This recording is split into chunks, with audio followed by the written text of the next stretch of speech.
Dieu vivant vous présente lors de la transformation avec le sacrificateur, l'apôtre banquet Kessé Joachim. Bonne écoute. Jésus a dit, quand le consolateur viendra, le Saint-Esprit que le Père va envoyer, il va vous rappeler, il va vous enseigner toutes choses. Jésus n'a pas dit, le Saint-Esprit va vous envoyer des maisons et des voitures. Où est ton vêtement? Bien-aimé, à cause du péché, le diable a réussi à mener Adam à perdre son vêtement. Le diable va inspirer à Adam comment utiliser maintenant la chair et son intelligence. Mais je pense que le diable est parti dire, quand Adam a découvert qu'il est nu, et puis Adam a commencé à dire, mais je suis nu. Monsieur le serpent, pourquoi je suis nu? Le serpent lui a dit, mais ça fait quoi? Ça fait rien. Tu vois, moi, mais je défile au milieu des arbres du jardin. Prends les feuilles. Prends les feuilles. Mets sur toi, tu seras mieux couvert. Tu seras mieux couvert avec ces feuilles. Arrêtez de vous couvrir avec les feuilles du jardin. Arrêtez de vous couvrir avec les feuilles du jardin. Alors que vous avez perdu le salut. Alors que vous avez perdu le salut. Vous avez perdu le Saint-Esprit. Vous avez perdu la connexion avec Dieu. Vous avez perdu la gloire de Dieu. Vous avez perdu votre relation avec Dieu. Vous êtes en train de vous couvrir avec les arbres du jardin.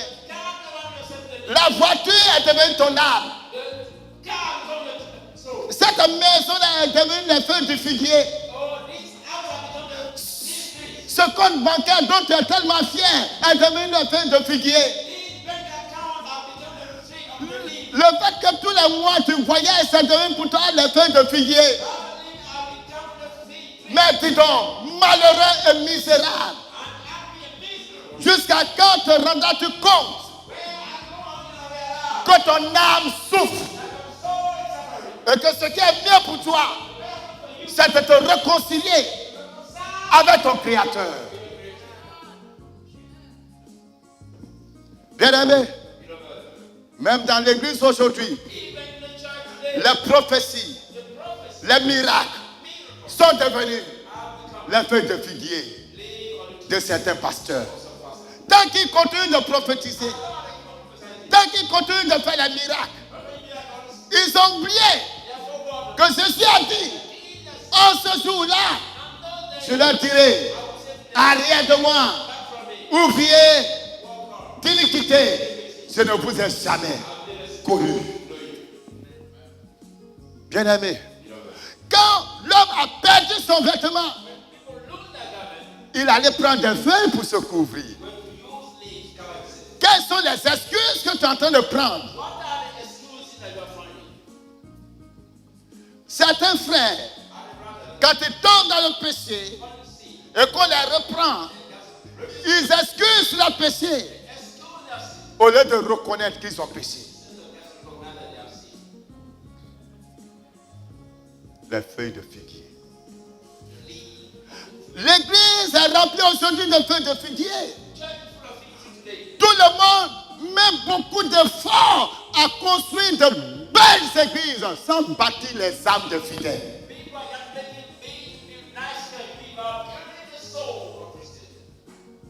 Combien de personnes vont au ciel?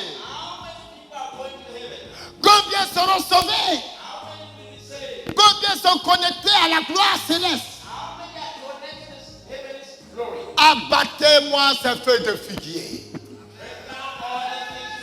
Et je prie ce soir que le Dieu des armées, le Seigneur Jésus-Christ, assis dans son église en Côte d'Ivoire, que les feuilles de figuier disparaissent dans ces églises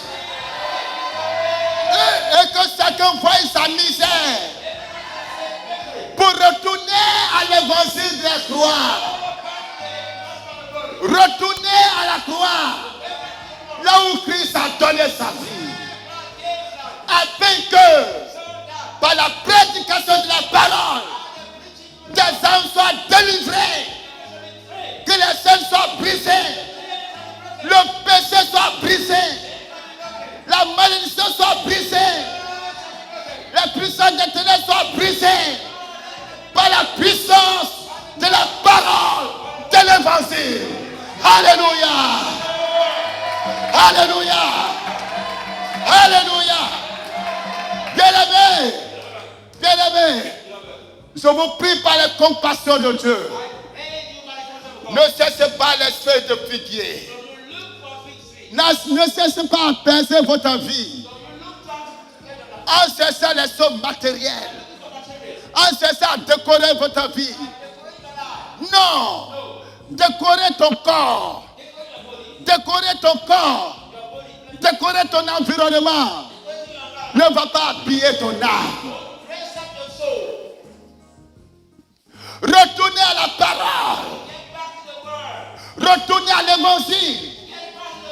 Frère, si tu veux retrouver ton identité, tu veux retrouver ce vêtement, tu veux retrouver ce vêtement perdu, la solution se trouve là-bas, à la croix de Golgotha. Là où le pécheur pleure sur son péché,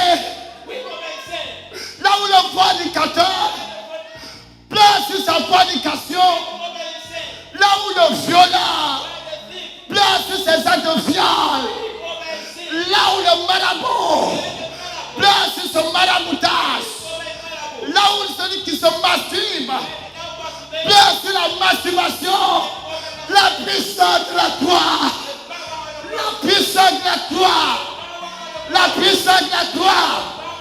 Allons-y au pied de la croix. Oh my God! Au pied de la croix. Lorsque nous nous trouvons à ses pieds, frère, c'est la puissance de la croix qui a transformé ma vie. La puissance de la croix a déchiré mon cœur. La puissance de la croix a arraché la veine de figuier de ma vie. La puissance de la croix a fait de moi prédicateur de l'évangile de vérité.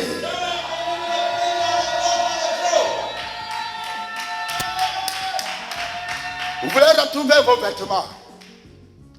Non, c'est pas une affaire d'imposition des mains. C'est une affaire de se dépouiller. Se dépouiller de quoi? En elle, la feuille de figuier. En elle, la feuille de figuier.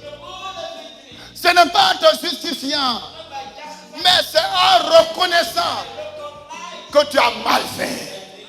C'est en reconnaissant que tu es rebelle. C'est en reconnaissant que tu es méchant. C'est en reconnaissant que tu as transgressé la parole de vie. C'est en reconnaissant que tu as péché contre l'alliance de la vie éternelle.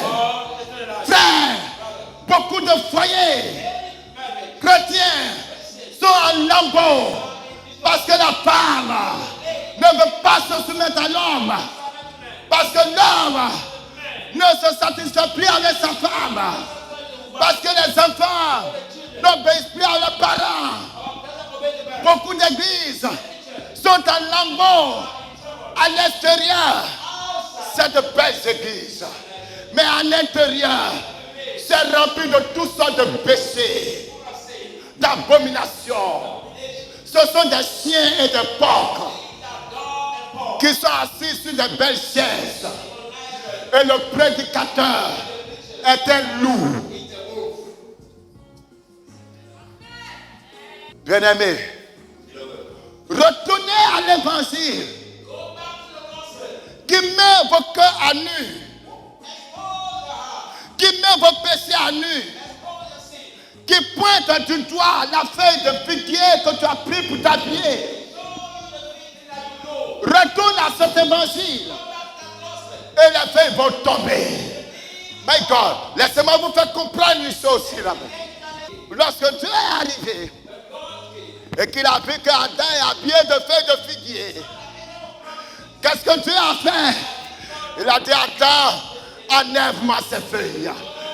Écoutez-moi, frère. Ce n'est pas Dieu qui a enlevé les feuilles sur Adam. Adam a enlevé les feuilles. Il s'est retrouvé tout à fait nu. Tel que Dieu l'a créé. Seigneur, voici mon état. Ça, c'est la repentance. La repentance et la confession de la vérité. Il a enlevé les vêtements de figuier. Il a enlevé les vêtements de figuier. Oui, Dieu, c'est vrai. J'ai péché. Et qu'est-ce que Dieu va faire? Dieu va trouver un palliatif. Dieu va trouver une situation pour réparer le cas en attendant. Et pour aussi le faire, Dieu va tuer un animal. Parce que sans effusion de sang, il n'y a pas de pardon des péchés. Dieu tue un animal. Il prend la peau de l'animal. Cher ami, Dieu prend la peau de l'animal. Et c'est Dieu lui-même qui couvre l'homme avec cette peau. En attendant que Jésus-Christ, l'agneau de Dieu, que Jésus-Christ, le Fils unique, que Jésus-Christ, l'agneau immolé, avant la fondation du monde, en attendant que Jésus apparaisse sur terre, qu'il fasse le sacrifice de la croix, afin d'enlever la peau de l'animal, pour redonner à l'homme la gloire perdue dans le jardin. Cet éclat sur ta vie, chrétienne, si tu t'es repenti de ton péché, tu t'es repenti de ta iniquité, cet éclat reçoit la gloire de Dieu.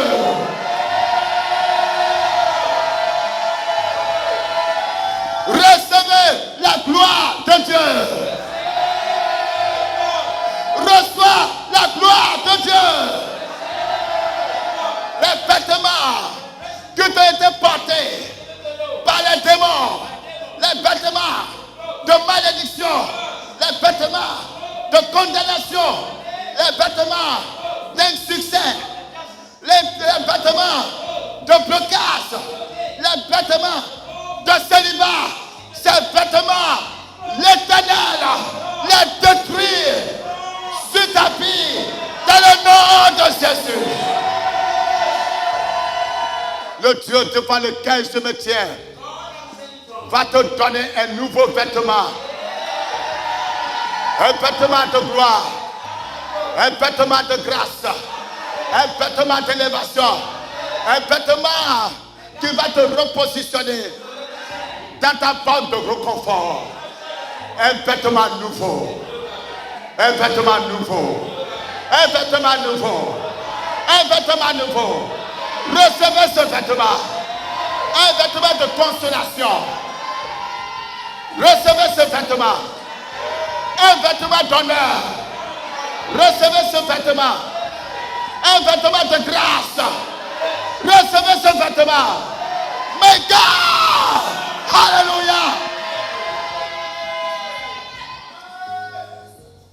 C'est impossible que tu rentres dans le palais de l'Éternel avec un vieux vêtement. À la porte du palais, les anges changeront ton vêtement.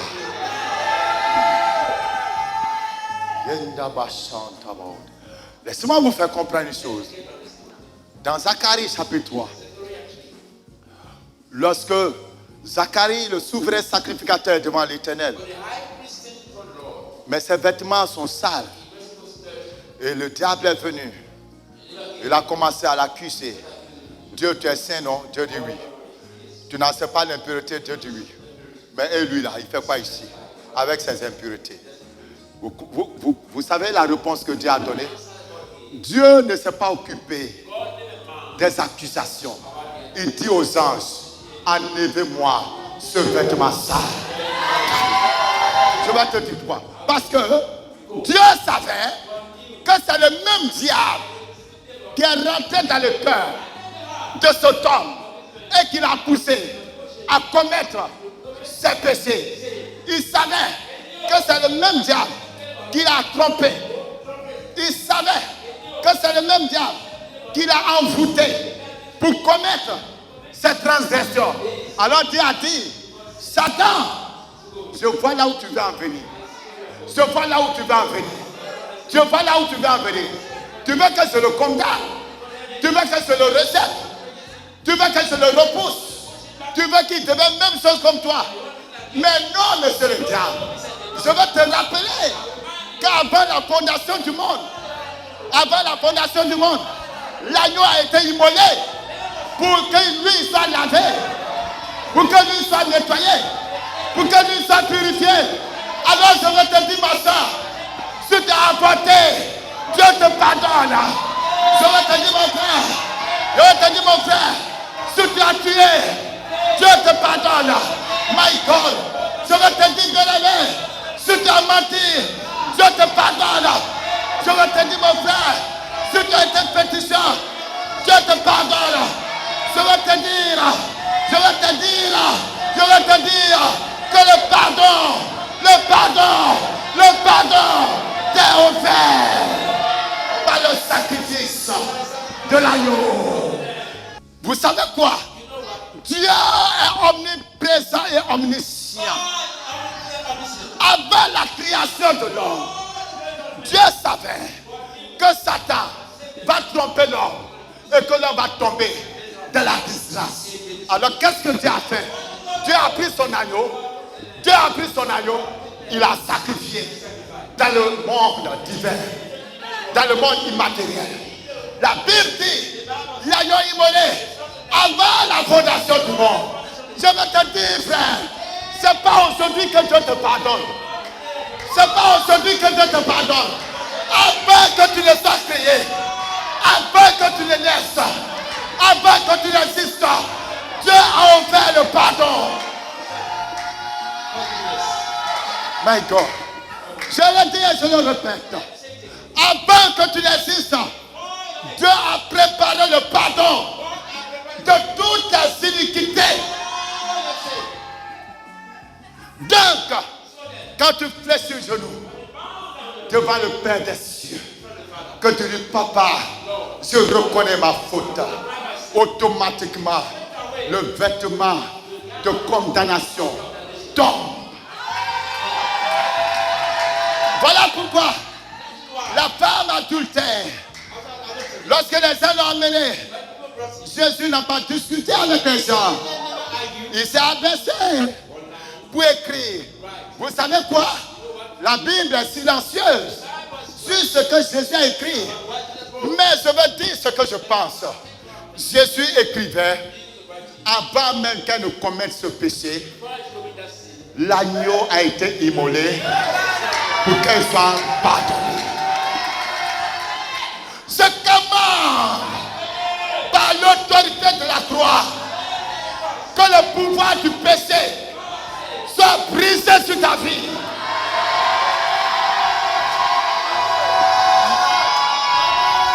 Oh my God. Non, je refuse que les chrétiens restent condamnés à cause de l'adultère. Je refuse que les chrétiens restent condamnés à cause de ces mensonges. Je refuse que les chrétiens restent de la malédiction à cause de sa désobéissance. Parce que si c'est le cas, l'agneau aurait été sacrifié en vain. C'est pour cela, c'est dans ta famille, c'est dans ton village, dans ton lieu de travail, un sorcier, un magicien, un marabout, un occultiste va utiliser ton péché, va utiliser ton état d'être humain pour détruire ta destinée. Je commande le pouvoir du sang de l'agneau de Dieu. Et vous, qu'est-ce que vous pensez? Quand Apocalypse 12 le dit, ils ont vaincu à cause du sang d'agneau et à cause de la parole de leur témoignage. Qu'est-ce que vous pensez? Non, ce n'était pas à ce moment-là qu'il a été vaincu. Le dragon a été vaincu avant la fondation du monde. Il a été vaincu avant la fondation du monde. Chrétien, vas-tu te laisser dominer par quelqu'un qui a été vaincu, qui a été écrasé, qui a été réduit à néant, avant même que toi tu ne naisses? Recevez la délivrance. Recevez le salut. Recevez la délivrance. Recevez le salut. Recevez la délivrance. Recevez le salut. Oh my God. Pasteur, révérend, bishop, présentez la puissance de la croix à vos fidèles. Et vous allez arracher leur âme à la destruction. Jésus est mort pour qu'il soit libre. Jésus est mort pour qu'il soit libre. Présentez la puissance de la croix aux chrétiens. Et la âme sera réconciliée avec le Créateur. Et ils seront des chrétiens qui vivent en paix et de la joie. Qu'ils aient l'argent, ils seront joyeux. Qui n'ont pas l'argent, ils seront joyeux. Oh my God. Je vais te dire, pasteur, si la joie de tes chrétiens dépend de leur condition matérielle, alors cela prouve que tu ne leur as pas présenté l'évangile de la croix. Mais si tu leur as présenté l'évangile de la croix, l'évangile du salut, l'évangile de la rédemption, l'évangile du rachat, l'évangile de la réconciliation, s'il a l'argent, il va glorifier Dieu. S'il n'a pas l'argent, il va se réjouir en l'éternel. Parce que sa joie ne dépend pas des possessions de la terre, mais sa joie dépend de sa relation avec son Créateur. Oh my God! Je m'adresse à l'esprit de l'église en Côte d'Ivoire. Je parle à l'esprit de l'église en Côte d'Ivoire.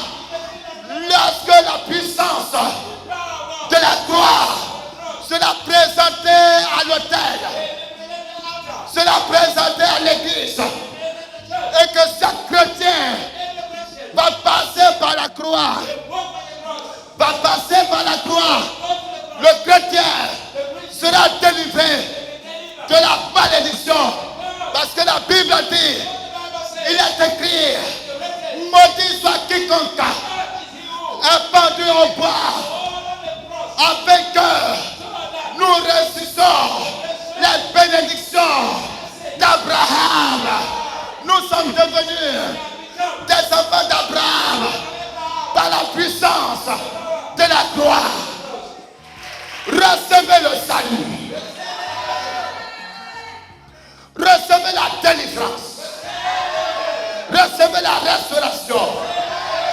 Que vos âmes soient dépouillées du vêtement de condamnation. Non, plus de condamnation pour ceux qui sont en Christ. Plus de condamnation pour ceux qui sont en Christ.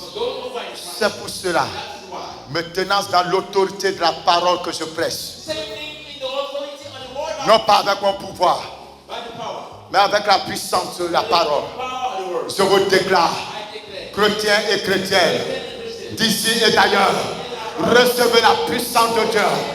Recevez la puissance de Dieu. Soyez libérés dans le nom de Jésus.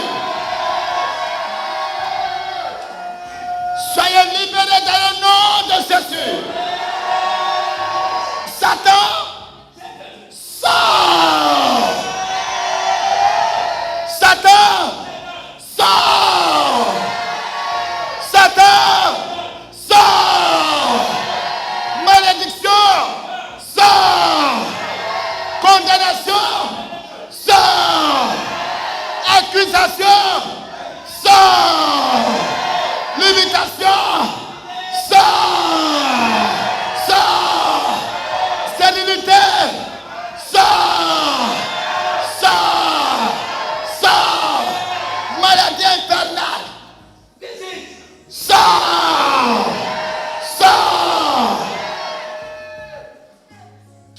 plonger dans la présence rédemptrice du Créateur. Alléluia. Tu vas retrouver ton vêtement. Tu vas retrouver ton vêtement. Tu vas retrouver ton vêtement. Parce que tu ne dois pas être nu. Tu vas retrouver ton vêtement. Bien-aimé, lève-toi là où tu es. Ou mets-toi en genoux. Commence à confesser tes péchés. Commence à confesser tes péchés. Commence à te confesser. Avouer tes transgressions. Dis Seigneur, voici mon péché. Voici mes transgressions. Oh Dieu, pardonne-moi. Pardonne-moi. Pardonne-moi. Pardonne-moi mon Père. Élève la voix et prie le Seigneur. Vous venez de suivre l'heure de la transformation. Nous croyons que ce message vous a fait beaucoup de bien. Alors, rejoignez-nous tous les dimanches de 9h à 12h pour le culte de transformation à l'Hôtel du Dieu Vivant en Côte d'Ivoire, Abidjan, Cocody, Nouveau CHU, route de Djorobité 1. Paix et vie.